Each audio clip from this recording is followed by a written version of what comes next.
esse Corinthians, ele é o tubarão, né? Ele tá ali atrás, mas tá no cangote aqui do Flamengo e é difícil segurar quando ele tá vindo.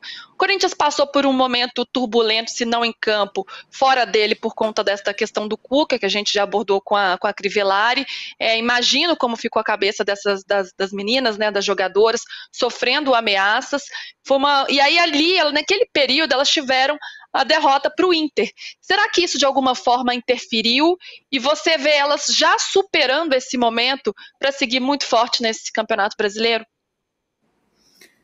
Eu acho que a gente que viu a partida contra o Inter, eu assistindo assim, a pergunta da repórter antes do jogo, justamente para o Arthur Elias, ela pergunta em relação enfim, ao caso em si do Cuca, ao protesto, e pergunta se elas estavam abatidas, porque quando elas protestam, igual a Crivellari falou, torcedor é uma questão de é volátil, né? Um dia te ama, um dia te odeia. E quando você fala algo que talvez eles não concordem, ou protestou em relação a alguém que eles não, enfim, que o torcedor queria no clube por qualquer que fosse o motivo, veio uma enxurrada, a gente sabe como são as redes sociais, de gente para falar mal de futebol feminino, falar mal de cada uma das atletas, e a gente sabe como é, a gente abre DM de Twitter, de Instagram, vai ter gente falando mal.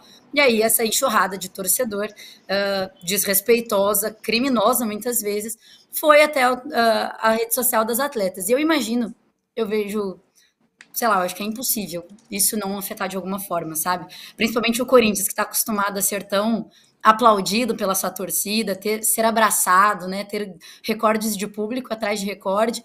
E aí acontece isso, é impossível. E no campo, claramente elas estavam abatidas. Não tira o mérito do Inter de maneira alguma no jogo, entrou, aproveitou a situação e jogou muito bem, foi um dos melhores jogos do Inter, encaixou o time de uma maneira que eu ainda não tinha visto, mas ao mesmo tempo é isso, o Corinthians estava muito abatido em campo, você via que as meninas estavam correndo menos e não por vontade, provavelmente uma questão psicológica mesmo do momento.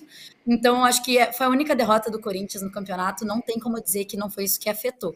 Mas claramente elas já se recompuseram e a gente viu aí nesses 3 últimos jogos, que foram 3 clássicos, né? 2 contra o São Paulo, um pelo Paulista, outro contra o outro pelo Brasileiro, e aí logo depois a Ferrinha também, todos vitória corintiana, então acho que não tem como a gente falar que elas ainda estão abatidas ou que isso vai continuar. Elas já arrumaram a casinha, já devem ter voltado tudo, porque o primeiro até o jogo contra o São Paulo não é um 2-1 apertado, mas o 3-0 seguinte já mostra que elas vieram.